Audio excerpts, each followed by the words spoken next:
আজকে আমরা যে বিষয়টা নিয়ে কথা বলবো সেটা আসলে এক অবিশ্বাস্য টিকে থাকার গল্প। একটা ইউটিউব ভিডিও দেখছিলাম, ওখানেই ১২৭ আওয়ার্স সিনেমাটার কাহিনী, মানে অ্যারন রোলস্টোনের যে বাস্তব ঘটনাটা, সেটা বেশ ভালোভাবে ব্যাখ্যা করা হয়েছে। হ্যাঁ, অ্যারন রোলস্টোন একজন বেশ অভিজ্ঞ পর্বতারোহী। উনি ক্যানিয়নল্যান্ডসের একটা দুর্গম গিরিখাতে গিয়েছিলেন একা। একদম একা। আর সেখানেই মানে বিপদটা ঘটে। একটা সরু গিরিখাত দিয়ে নামার সময় বিরাট একটা পাথর, প্রায় ৮০০ পাউন্ড ওজন হবে হয়তো। বিশাল পাথর। সেটা গড়িয়ে এসে ওনার ডান হাতটা পাথরের খাঁজে আটকে দেয়, একেবারে চেপটে ধরে। ভাবুন একবার অবস্থাটা। জন্মানভিন একটা এলাকা, কাউকে বলেও আসেননি কোথায় যাচ্ছেন। ঠিক। আর সঙ্গে খাবার বলতে সামান্য জল আর ওই দুটো বারিটো, মেক্সিকান ফুড, ব্যাস। এই পরিস্থিতিতে মানে বেঁচে ফেরাটাই তো একটা বিরাট ব্যাপার। অবশ্যই। আমরা আজ রোলস্টোনের সেই লড়াইটা নিয়ে একটু গভীরে যাব। মানে শুধু শারীরিক কষ্টটাই নয়, মানসিক দিকটাও দেখব। ঠিক। কিভাবে একজন মানুষ এই রকম একটা চরম অবস্থায় মানে বাঁচার সাহসটা ধরে রাখে? এটাই প্রশ্ন। ওই চরম পরিস্থিতিতে মানুষের ভেতরের কোন শক্তিটা কাজ করে সেটাই বোঝার চেষ্টা করব আমরা। উনি তো প্রথমে অনেক চেষ্টা করেছিলেন, তাই না? পাথরটা সরাতে বা হাতটা কোনোভাবে বের করতে। হ্যাঁ, স্বাভাবিক। প্রথম চেষ্টা তো ওটাই হবে। কিন্তু পাথরটা তো নড়ার নয়। আর যখন বুঝলেন যে এটা সম্ভব না, আর কেউ আসবেও না খুঁজতে, কারণ উনি তো জানাননি কাউকে, তখন কি ভয়ঙ্কর হতাশা কাজ করেছিল নিশ্চয়ই। বটেই তো। সব আশা যখন শেষ হয়ে যায়, সঙ্গে ছিল শুধু একটা পকেট নাইফ, সেটাও আবার ভোঁতা। হ্যাঁ, একটা মাল্টি টুল নাইফ ছিল বোধহয়। ঠিক। কিন্তু দেখুন, এখান থেকেই ওনার আসল লড়াই, মানে টিকে থাকার কৌশলগুলো শুরু হয়। জলটা, খাবারটা খুব মেপে মেপে ব্যবহার করতে শুরু করেন, প্রায় ফোঁটায় ফোঁটায়। হুম। এমনকি ওই ভোঁতা ছুরিটা দিয়ে পাথর কাটার চেষ্টাও করেছিলেন, যদিও জানতেন হয়তো সম্ভব নয়। রাতের ঠান্ডাটাও তো একটা বড় চ্যালেঞ্জ ছিল। অবশ্যই। তখন দড়ি, ব্যাগের কভার এসব যা ছিল তাই গায়ে জড়িয়ে কোনোমতে উষ্ণতাটুকু ধরে রাখার চেষ্টা। চরম পরিস্থিতিতে মানিয়ে নেওয়ার একটা অসাধারণ উদাহরণ এটা। করা ছিল, অবস্থা তো আরও খারাপ হচ্ছিল।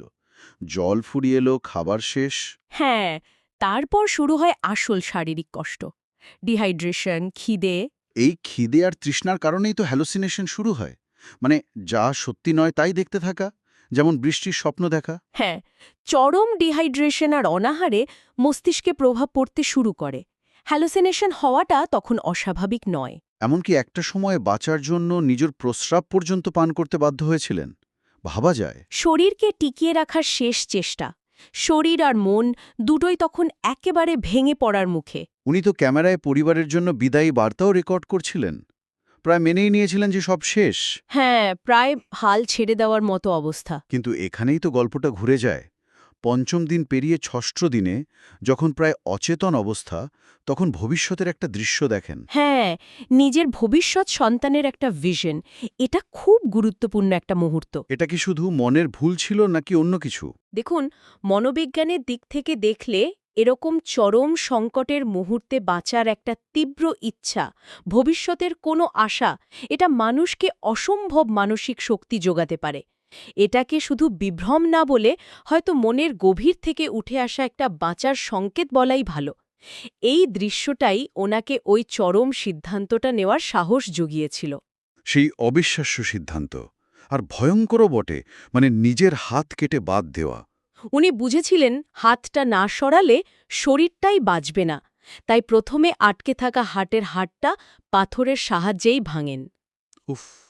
তারপর ওই ভোঁতা ছুরিটা দিয়েই একটু একটু করে কেটে নিজের হাতটা শরীর থেকে আলাদা করেন। কী পরিমাণ কষ্ট সহ্য করতে হয়েছে! ভাবা যায় না। এটা সত্যি মানুষের ইচ্ছাশক্তি আর সহনশীলতার একটা চূড়ান্ত পরীক্ষা। ঠিক, নিজের অঙ্গ কেটে বাদ দিয়ে বেঁচে থাকার সিদ্ধান্ত, এর জন্য যে মানসিক জোর দরকার, মানে যুক্তি, বুদ্ধি আর বাঁচার একটা তীব্র আকাঙ্ক্ষা, সব একসাথে কাজ করেছিল। তারপর ওই কাটা হাত নিয়েই প্রায় ৬ ঘণ্টা ধরে গিরিখাত বেয়ে উঠেছিলেন। পথে নোংরা জমা জল পান করে তেষ্টা মিটিয়েছেন।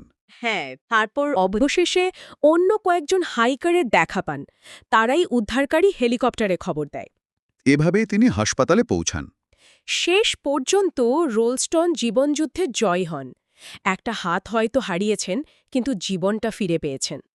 পরে তো উনি বিয়েও করেন, সন্তানের বাবা হন। পর্বতারোহণও চালিয়ে যান। হ্যাঁ, তবে সবচেয়ে বড় যে পরিবর্তনটা এসেছে সেটা হলো উনি এখন সবসময় অন্যদের জানিয়ে যান কোথায় যাচ্ছেন। নিজের অভিজ্ঞতা থেকে পাওয়া এটাই হয়তো সবচেয়ে বড় শিক্ষা। সত্যি, অ্যারন রোলস্টনের গল্পটা বারবার এটাই মনে করিয়ে দেয় যে মানুষের ইচ্ছাশক্তি আর মানসিক জোর থাকলে অনেক অসম্ভবকেই সম্ভব করা যায়। একদম। চরম প্রতিকূল পরিস্থিতিও যে মানুষকে তার লক্ষ্য থেকে সরাতে পারে না, এটা তার প্রমাণ। এই ঘটনাটা কিন্তু একটা প্রশ্ন উস্কে দেয় মনে, কি প্রশ্ন? যে মানুষের সহনশীলতার সীমা ঠিক কোথায়? মানে চরম বিপদে পড়লে বেঁচে থাকার জন্য একজন মানুষ ঠিক কতটা দূর যেতে পারে? শারীরিক মানসিক কষ্ট কতটা সহ্য করতে পারে? এটা সত্যিই ভাবার বিষয়। এই প্রশ্নগুলো হয়তো আমাদের নিজেদের ভেতরের শক্তিটাকেও নতুন করে চিনতে সাহায্য করে, তাই না? যে আমরা হয়তো ভাবি তার চেয়েও অনেক বেশি শক্তিশালী।